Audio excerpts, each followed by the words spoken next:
Halo lagi di sesi pembahasan kita. Kali ini kita mau bongkar topik yang rasanya penting banget nih buat Anda semua. Gimana sih cara kita bangun fondasi mental terus emosional yang kuat gitu ya buat anak-anak sama remaja kita. Nah, kita udah kumpulin banyak sumber nih.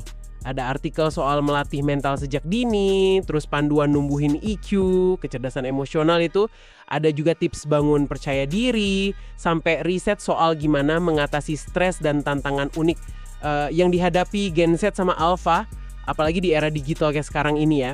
Misi kita ya seperti biasa, mau coba saring intisari sama tips praktisnya buat Anda. Oke, kita langsung aja ya. Kenapa sih kesehatan mental, EQ sama percaya diri ini jadi krusial banget? Bahkan sejak dini gitu ya.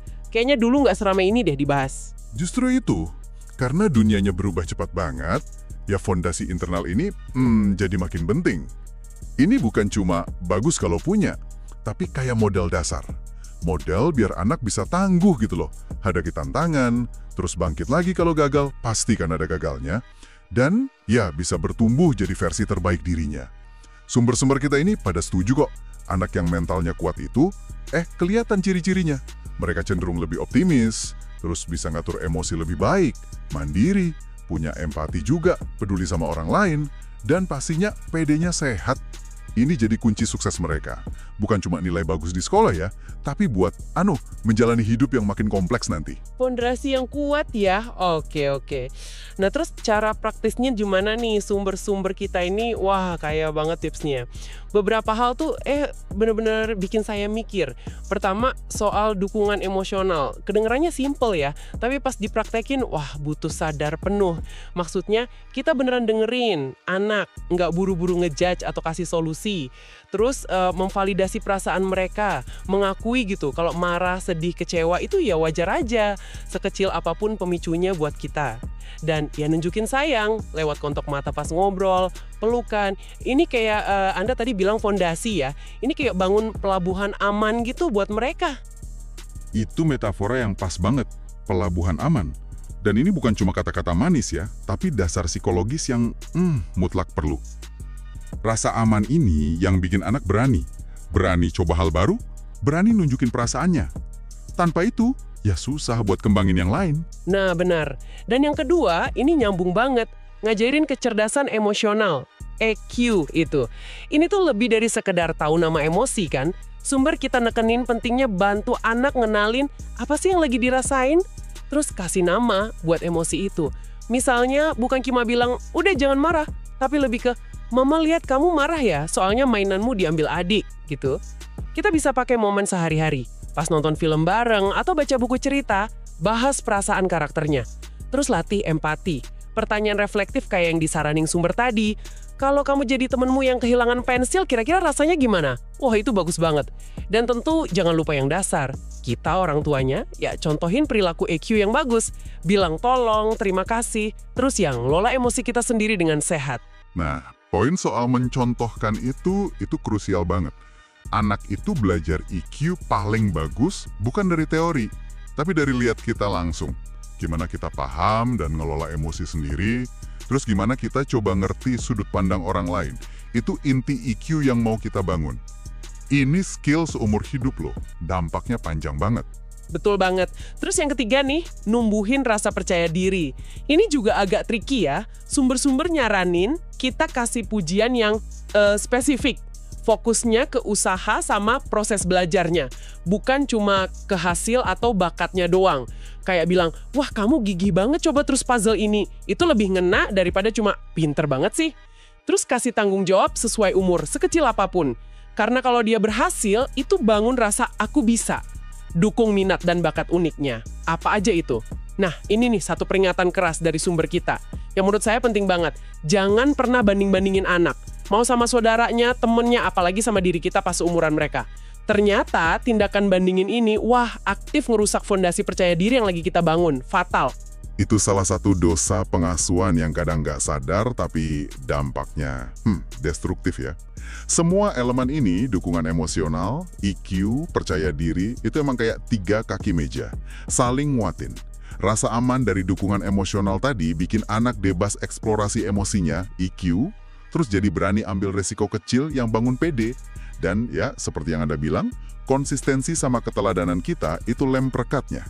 Salah satu sumber bahkan bilang gini, Anda itu kurikulum utamanya anak. Nah, ada satu lagi nih temuan menarik dari sumber lain. Ini nyambungin fisik sama mental, soal peran nutrisi dan kesehatan pencernaan. Disebutin kalau usus yang sehat, yang bisa didukung prebiotik, itu kayak makanan bakteri baik ya, contohnya FOS, GOS, itu ternyata bisa ngaruh ke produksi serotonin di otak. Serotonin kan hormon buat ngatur mood ya.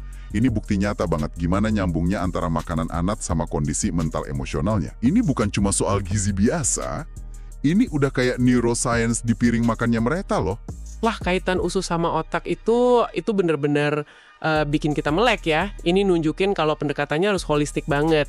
Tapi ya namanya hidup, sekuat apapun fondasi yang kita bangun, anak remaja pasti bakal ketemu stres kan ya. Sumber-sumber kita ini cukup jelas bilang kalau sekolah itu sering jadi sumber stres nomor 1. Tekanan nilai, PR numpuk, dinamika pertemanan yang kadang rumit ya. Belum lagi ekspektasi ortu atau guru. Salah satu sumber malah ngutip survei APA itu loh, Asosiasi Psikologi di Amerika.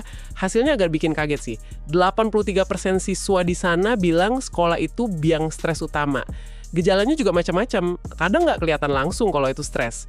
Mungkin anak jadi gampang marah, susah fokus, ngeluh sakit kepala atau perut tapi nggak ada sebab medisnya. Atau pola tidur sama nafsu makannya berubah drastis. 2012 sama generasi Alpha yang lahir setelah 2012. Mereka ini kan digital native sejati. Artinya, gede di dunia yang udah nyatu banget sama teknologi digital. Beda sama kita mungkin ya. Akibatnya, ya mereka kena paparan tekanan terus-menerus dari medsos. Mulai dari jebakan banding-bandingin diri yang nggak ada habisnya, standar kecantikan yang sering nggak realistis ini bisa parah. Bisa memicu body dysmorphic disorder, BDD itu loh, gangguan di mana orang jadi obsesi sama cacat fisik yang dirasa padahal seringnya nggak kelihatan. Sampai risiko kecanduan gawai itu sendiri. Belum lagi fenomena overscheduling, jadwal padat banget sama les ini itu, waktu main sama istirahat jadi minim. Ditambah masalah keluarga, kayak perceraian, atau bahkan cemas soal isu global, perubahan iklim, ekonomi, yang mereka serap dari berita dan medsos.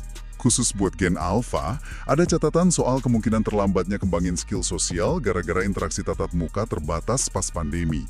Dan ironisnya, mereka bisa ngerasa lebih kesepian, padahal koneksi virtualnya kencang banget. Waduh, daftar tantangannya panjang juga ya.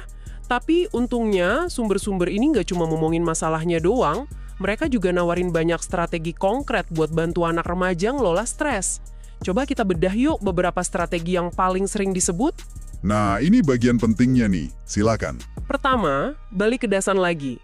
Yang sering dispelein justru pas lagi stres. Tidur cukup. Sumber-sumber nekenin minimal 8 jam buat remaja, itu harga mati. Terus, pola makan sehat, bergizi seimbang, dan aktivitas fisik atau olahraga teratur. Olahraga ini bukan cuma buat badan, tapi micu endorfin. Itu kan peningkat mood alami di otak. Pesan penting nih dari sumber, jangan sampai anak korbanin jam tidur buat belajar SKS, sistem kebut semalam. Itu malah kontraproduktif banget. Betul sekali. Fondasi fisik yang kuat itu penopang utama ketahanan mental. Kalau diabaikan, ya sama aja bangun rumah di atas pasir kan? Tubuh sama pikiran itu satu. Kedua, ada teknik-teknik relaksasi aktif. Ini bisa diajarin dan dilatih. Misalnya, latihan napas dalam. Tarik napas pelan dari hidung, tahan bentar, keluarin pelan dari mulut. Simple banget, tapi efek nenanginnya cepet. Bisa di mana aja. Berguna banget pas mau ujian atau situasi tegang lainnya. Terus ada relaksasi otot progresif. PMR. Itu teknik kencengin sekelompok otot beberapa detik, terus lemesin secara sadar. Gantian dari kaki sampai kepala. Tujuannya buat lepasin tegang fisik yang sering ikut bareng stres. Dengerin musik yang nenangin juga disebut cara simple tapi efektif. Teknik-teknik ini intinya kerja dengan cara motong respon stres di badan kita. Pas kita fokus ke napas atau otot, perhatian kita kan kealih dari sumber stres. Ini ngasih sinyal ke sistem saraf buat lebih tenang. Ini skill praktis yang bisa mereka pakai seumur hidup loh. 3. Praktik mindfulness atau kesadaran penuh. Konsep ini lagi hits ya. Intinya sih ngelatih diri buat hadir penuh di momen sekarang. Sadar sama pikiran, perasaan, sensasi badan, tanpa ngejudge atau kebawa arus. Sumber-sumber kita nunjukin banyak banget manfaatnya. Kurangin stres, cemas, tingkatkan fokus, konsentrasi, perbaiki kesehatan mental umum. Cara latihannya juga macam-macam. Bisa meditasi singkat, 5 menit aja sehari udah bagus. Latihan sadar nafas, lakuin kegiatan harian kayak makan atau jalan dengan penuh perhatian, nggak sambil main handphone. Nulis jurnal juga bisa, atau pakai aplikasi mindfulness yang sekarang banyak banget. Mindfulness ini kuat banget karena bantu ciptain jeda. Jeda penting antara stimulus, pemicu stres itu, sama respon kita. Nah, di jeda itu, kita jadi punya pilihan, mau respons gimana. Jadi lebih sadar, nggak reaktif gitu. Ini kayak ngelatih otot mental, biar nggak gampang keseret pikiran negatif atau khawatir berlebihan. Dan yang terakhir, tapi penting banget juga, cari dukungan sosial. Sumber-sumber nekenin pentingnya kita dorong dan contohin, kalau nggak apa-apa kok ngomongin perasaan atau kesulitan. Dorong anak cari teman yang bisa dipercaya, anggota keluarga yang suportif, guru, wali kelas, atau kalau perlu ya konselor sekolah kalau masalahnya berat. Pesannya jelas, jangan dipendam sendiri. Berbagi beban itu bisa bikin lebih ringan rasanya. Nah, rangkaian strategi ini efektif karena nyerang stres dari banyak sisi ya. Olahraga, ubah kimia tubuh. Relaksasi sama mindfulness kerja di sistem saraf dan pola pikir. Bantu putus siklus negatif. Terus dukungan sosial kasih validasi emosi sama perspektif baru. Tapi, ada satu lapisan lagi yang penting, yang ditekankan di sumber-sumber awal kita tadi, yaitu nanemin mindset atau pola pikir kalau salah dan gagal itu ya bagian dari belajar, bukan aib, bukan akhir dunia. Ngajarin skill problem solving, mecahin masalah secara aktif, itu juga krusial banget. Biar anak ngerasa lebih berdaya pas ketemu sulit, gak malah helpless.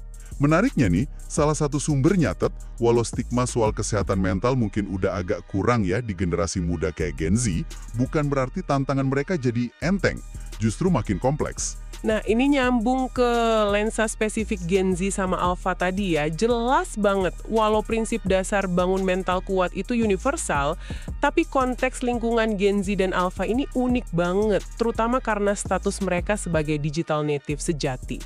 Salah satu sumber kita malah pakai analisis big data loh, data gede banget dari internet. Katanya ada lonjakan percakapan soal kesehatan mental di medsos. Ini bisa jadi dua sisi ya, satu sisi nunjukin kesadaran naik, tapi sisi lain bisa jadi cerminan masalahnya makin luas juga. Tepat sekali. Sumber-sumber kita menyoroti beberapa isu spesifik yang sering dikaitin sama generasi ini. Walau tentu ini generalisasi ya, pengalaman orang bisa beda-beda. Buat generasi Z, disebutin prevalensi cemas sama depresi relatif lebih tinggi dibanding generasi sebelumnya di umur yang sama. Isu dampak negatif medsos dominan banget. Risiko kecanduan, banding-bandingin diri yang bikin minder, tekanan citra tubuh sampai BDD tadi. Ada juga diskusi soal potensi tekanan jadi generasi sandwich nanti. Maksudnya beban ganda, ngurus ortu yang tua sambil bangun mandiri finansial. Pandangan mereka soal work-life balance juga sering beda. Lebih nuntut fleksibel sama makna kerja. Bahkan muncul fenomena spesifik kayak election stress disorder. Stres gara-gara kebanyakan lihat berita sama debat politik sengit yang sering diperparah algoritma medsos. Election stress disorder, wah itu contoh menarik ya. Jarang kepikiran gimana politik bisa ngaruh langsung ke mental remaja.